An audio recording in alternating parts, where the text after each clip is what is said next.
Hello, everyone. Welcome to All Ears English on YouTube. In this episode, you are going to hear Lindsay and Michelle talk about how to speak up in a work meeting. Guys, this conversation, this lesson, these examples are going to be so helpful for you in your job, guys.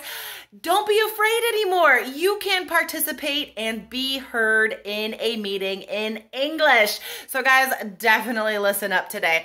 And guys, you can find out what level your business English is and get free resources as well. Go to allearsenglish.com/work quiz. That's allearsenglish.com/work quiz. All right, guys, enjoy the episode. This is an All Ears English podcast, episode 943, How to Get Out of Your Head and Into the Meeting in English. Welcome to the All Ears English podcast. Downloaded more than 50 million times, we believe in connection, not perfection, with your American hosts, Lindsay McMahon, the English adventurer, and Michelle Kaplan, the New York radio girl, coming to you from Boston and New York City, USA. And to get your transcripts delivered by email every week, go to allearsenglish.com/subscribe. Today's episode comes from a question from the Power English Weekend. What can you do if you have trouble jumping into a group phone meeting in English? And why is it more dangerous to not speak? Find out today. Hey, Michelle, how you doing today? Hey, Lindsay, I'm good. The sun is shining. I was just saying to you what I felt giddy, like just like overly, it's like just like overly happy. Like I want to hop around everywhere. Like the weather affects my mood so much. I know. It's so awesome. I went hiking on Sunday, of course, right? But I went hiking and I got it was the first hike and ice cream of the season, which I always get ice cream after hiking. Just pack back the calories right back on. You know what I mean? Yeah, there you go. But it felt good to have the first official hike and ice cream outing of the week of the year. What did you do last weekend? Well, my parents came to visit, so that was fun. And we went to a random town in New Jersey and walked around outside, got dinner, things like that. So it was a nice family weekend. Oh, that's awesome. That's so cool. Well, Michelle, we're going to dive into it here. I'm excited to be back on the mic. And first, before we do anything at all, I want to say a big thank you to our reviewers in iTunes. Shall we do it, Michelle? Let's do it. All right. So thank you to DRGMLSQIF099 from Korea. Wow, that's a long iTunes username. Yeah. Thank you to Duracaris from Russia, Gio Javore from Greece, and Tinny77 from Italy. And I think we've already said thank you to Abdul Rahman AJ from Saudi Arabia. Thank you so much, guys, for these reviews. And we need more reviews. Guys, leave us a review in the iTunes store.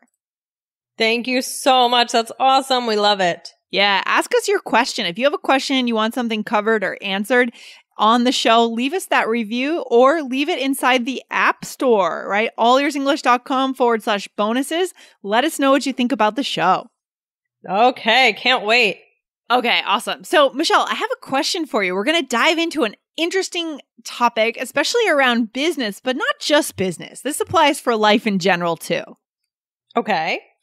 So in general, Michelle, how do you act when you're in meetings, like either in person or on the phone? I mean, how active are you as a participant in meetings? You mean like work meetings? Yeah. Okay. Let's say work meetings. Yeah. For example. That's a good question. I think I'm kind of more of a listener. Okay. I like to talk, of course. That's why I do what I do. But sometimes in meetings, I can be more of a listener. I like to kind of take everything in and, participate where necessary. Sometimes I feel like I should participate more. I don't know. Yeah, that's interesting. So you're kind of a listener, but it's good to be a listener. We don't respect that as much in American culture, but I think we should because the older I get, the more I realize I want to be a better listener. Yes, it's very important. So what about you? What about you in meetings? Well, to be honest, like, it depends on the context. And that's kind of the point here, right? It really depends on where we are. But I tend to sometimes get nervous and self-conscious when I'm in meetings, in large meetings, and I want to speak out and speak up, Yeah. Oh, really? Yeah. No, of course. I think everybody gets that way a little bit. Yeah. But then what about, Michelle, for you, like when you're on stage or you're teaching? I mean, you've said on this podcast yourself that you don't tend to get nervous as much. Is that true? Yeah, no, I don't get nervous. That's interesting. So why? Why do you think it's so different? Like some people would be terrified of being on stage. Well, it's not that I don't get nervous at all with being on stage, but I don't know. I just feel like it's like more in me. Like whereas like I feel like a meeting, maybe you have to be, you have to act a certain way. There are certain rules and like, you don't know if you're saying the right thing or not. Whereas like on the stage of course, teaching is also kind of similar, I guess, to that. But like, yeah, I don't know. It's more like your time. You know what I mean? Yeah, like a performance kind of. Yeah. Oh, that's kind of cool. So that's what we're talking about today is kind of like these identities that we create for ourselves, right? So it sounds like when you're on stage like that, you're at home. You're more at home. Like it's your time. It's your jam, right? You can do what you want. Right. And for teaching, I mean, it's similar in that way, but at the same time, it's like also about the student. So it's a little bit different, but that feeling of like, okay, I have to like kind of, direct things. It's just like, okay, well, I'm making the decisions here. Whereas the meeting, you're more like a passive. Oh, that's interesting. So in the meeting, like someone might be calling on you to say something and you're more passive. Whereas when you're on stage or when you're teaching in a classroom, you're running the show. You're in charge. Right. So you go through a different identity. You create a different identity for yourself. Yeah. That's so interesting. Yeah. So I think the fact that we create these identities, depending on the context, this can be our best friend or our worst enemy, right? Especially for our students who are learning English, right? If we're doing this in a second language, right? Right. Oh, yeah. That is tough. Yeah. And so, let's imagine, for example, not just in a meeting, but in a phone meeting, right? With colleagues or even clients who speak native English. Imagine that we live across the world from them. And maybe in that meeting, if we're we're an English learner, right? Listener of this podcast, maybe we create an identity for ourselves that doesn't actually allow us to speak up because we say to ourselves, we're the one who stays quiet, right? I mean, how crippling could that be, Michelle?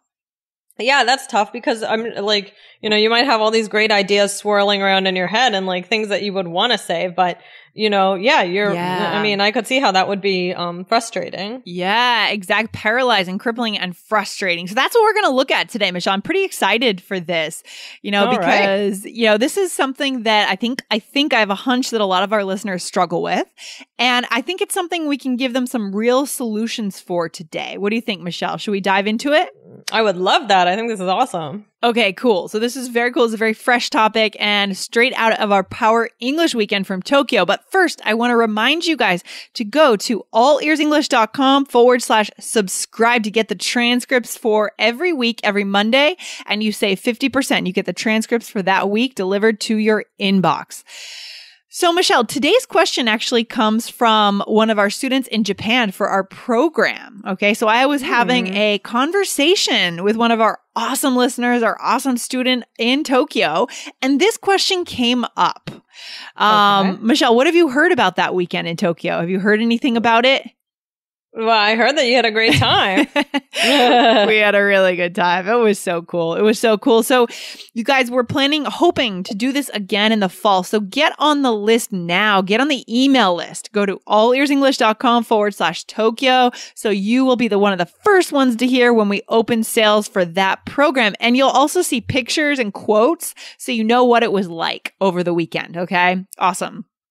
So, all right. Yeah. So going back to this topic, I mean, the student shared with me, let's imagine for our listeners that you work in an international company and you have to communicate every week with your colleagues who are in the US. But let's imagine you're in your home country. It's Japan, Russia, wherever it is. But your colleagues are native speakers in the US and you're the only non-native speaker on the call. How does that feel, Michelle? How would that feel? Sounds a little scary. Yeah. Sounds a little intimidating. Exactly. And what would make it even worse, Michelle? I mean, would it be more intimidating to be in person or on the phone?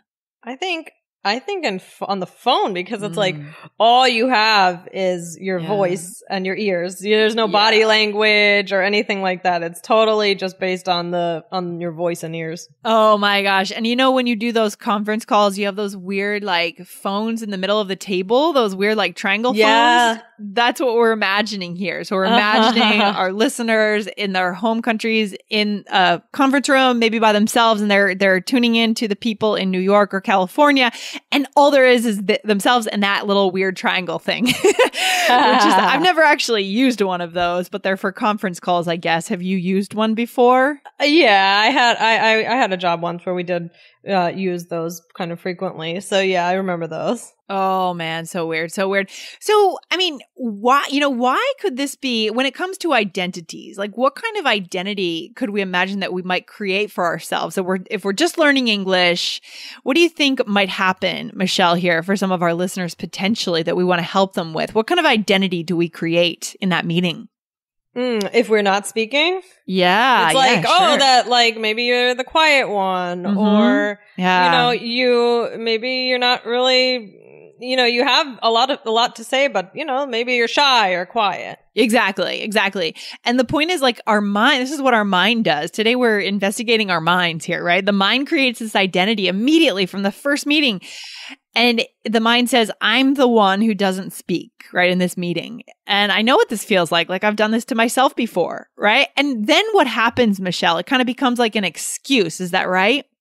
Yeah. I mean, it's like an excuse like, oh, okay, well, that's my identity. So I don't need to push myself. Exactly. I think that that's the danger zone that we want to help our listeners get out of. I feel like a lot of our listeners might be in this place, potentially in their home countries at work. And it's a dangerous place to be, especially when your colleagues are around the world and success is judged based on verbal contributions, right? What you say, how you articulate is so important in some cultures. All right. That's so true. That's a good point. Have you ever done this to yourself? I mean, you talked about meetings, Michelle, like when are there any like stories or examples when you've like created an identity around yourself, around being the quiet one or the one who doesn't speak? I remember that in college, I was really, this isn't a meeting, but I was scared to speak up in one of my classes. I don't know, like I felt kind of insecure. And so I think I kind of was, the quiet one in class. And I remember then I had to really push myself. So I don't know. What about you? Yeah, for sure. I mean, even more recently, even just, in graduate school, like 5 years ago, I definitely had this idea that for some reason I thought everyone was smarter than me, but they weren't, of course. I mean, we were all the similar intelligence levels and we'd all lived abroad. We were studying intercultural communication. I had a lot of experience internationally, just like my colleagues. But for some reason, I had this idea like that they knew more than I did. And so I rarely would raise my hand, except when I felt super passionate about something, then I would step out of that. I would almost forget my identity. And that would be the time that I would share, but it rarely happened. It's so sad because I was really quite quiet during those couple of years. And I don't want to see our listeners go through that same thing and have this, potentially be detrimental to careers, right? Our careers.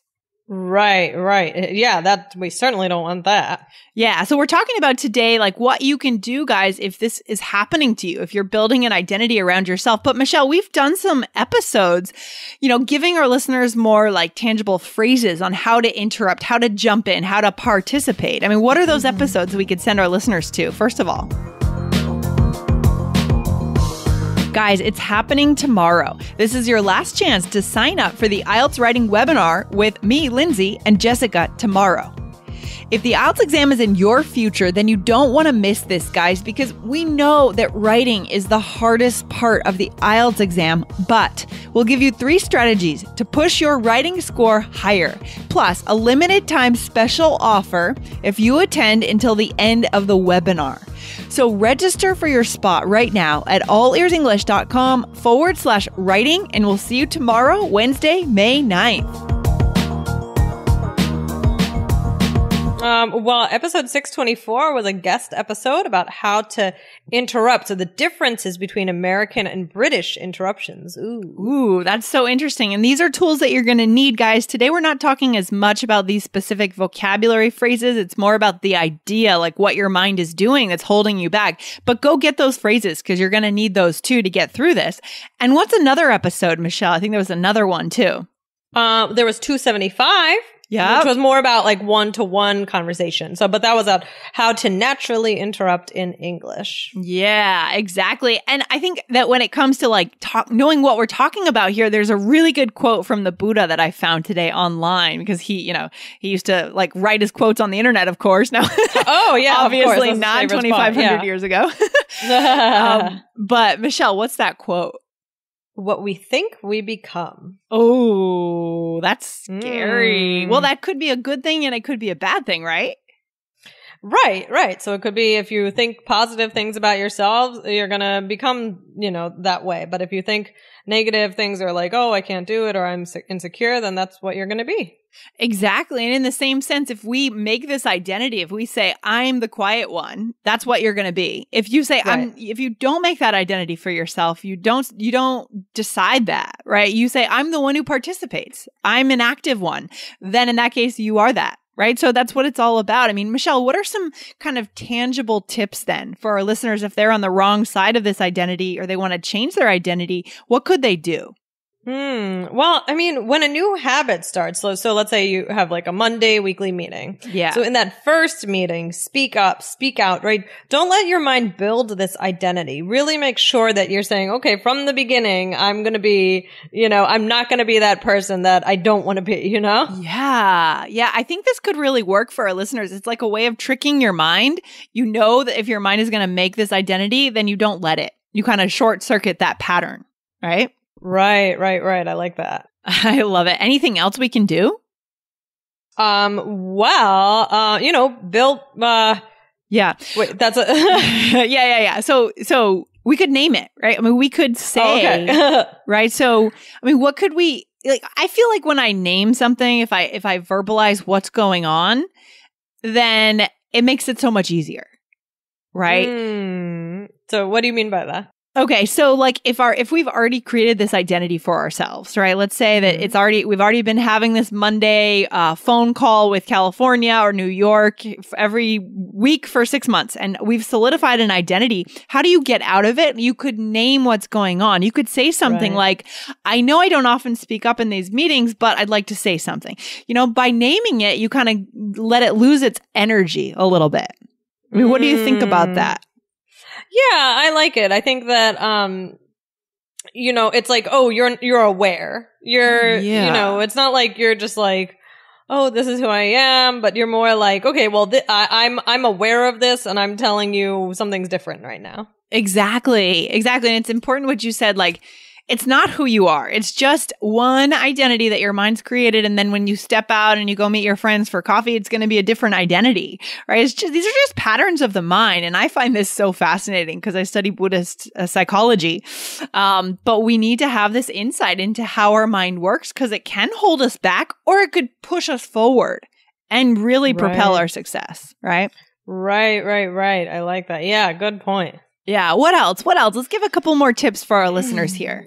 Okay. Well, I mean, so just realize and understand that your mind is trying to keep you safe, but then realize that there's nothing to keep you safe from, right? You're not in danger, right? Yeah. So when you're doing business with Americans, at least, I mean, you're actually in more danger if you don't speak up than if you, right? So it's important to realize, like, yeah, you want to stay safe, but the dangerous thing is to keep too quiet. Yeah, you got it, Michelle. Exactly. So certain cultures value, like we said before, like this verbal articulation more than others, but I'd say US culture values it really highly. Would you agree? Oh, yeah. Oh, yeah. It's a loud culture. Exactly. So if you have colleagues who are in the US or even if your boss is in the US, right, you're going to be evaluated, unfortunately, with their perspective. Not saying it's right or wrong. We're just saying it might be different from other cultural perspectives. So you want to understand that it really is a problem if you're not speaking out and you're expected to, right? Yeah, exactly. And what else, Lindsay? Do we have one more? Well, I mean, just keep in mind that this is about a habit. This is about the habits of the mind, guys. So you have, we talk about vocabulary all the time on this show. So you have the phrases you need. We've given you some other episodes to go back to. This is not really a technical thing. That's why it takes kind of a thoughtful learner. And I think our listeners are very thoughtful and very kind of introspective to look into your own mind and see, maybe it's not the vocabulary that's holding me back. Maybe it's something else. Like, what are the patterns that my mind's creating? Right. Exactly. That's interesting. Yeah. You just have to have faith in yourself, right? Yeah. Mm-hmm. Like, just understand that, you have what you need and, move forward from there. And yeah, I think exactly what you said, Lindsay. Yeah. Like, understand that, I mean, we don't need to know every English word in the dictionary to succeed, to connect, to articulate, and to be successful at work. We just don't need it. Right. That's true. Yeah, exactly. So what should our listeners do next, Michelle? Okay, well, again, like we said, if you do want to get some of those cold, hard phrases to jump into a meeting or interrupt, we have those episodes we were telling you about, 275 and 624. Yep. But what we really want you to remember today is that we can learn phrases all day and sit here and learn phrases, but if we don't realize what our mind is doing, we're not going to get the results. Right? Exactly. You got it, Michelle. So get onto yourself, right? Get to be onto yourself. What does that mean when we say I'm on to myself or I'm on to something? Oh, I don't know about on to myself, but I'm on to something means like I'm propelling, like I'm moving forward. Yeah. But what about when we say, for example, I'm on to you. Like, I understand you. I see what's going on. Do you know what I'm saying? Like, do you know that expression? Yeah.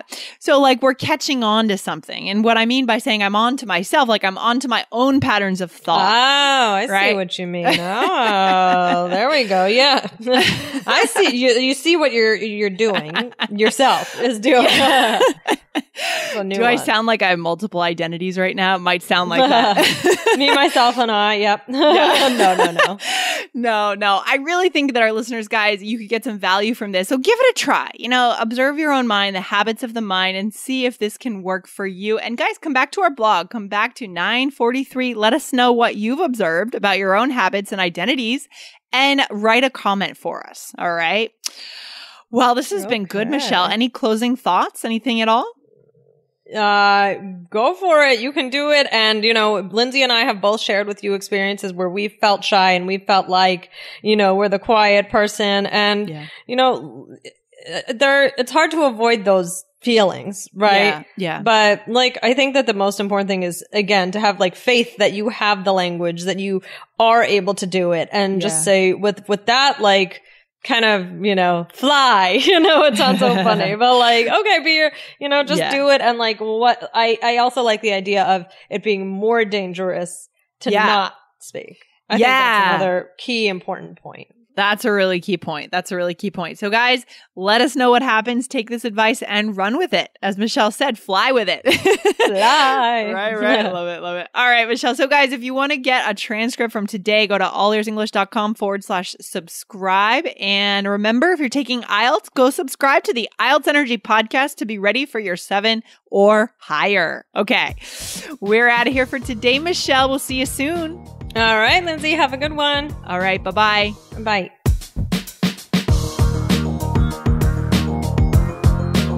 Thanks so much for listening to All Ears English. And if you need a 7 or higher on your IELTS exam to achieve your life vision, then our Insider Method can get you there. Start with our free video series masterclass. Get video 1 now at allearsenglish.com/INSIDER. And if you believe in connection, not perfection, then subscribe to our show on your phone or on your computer. See you next time.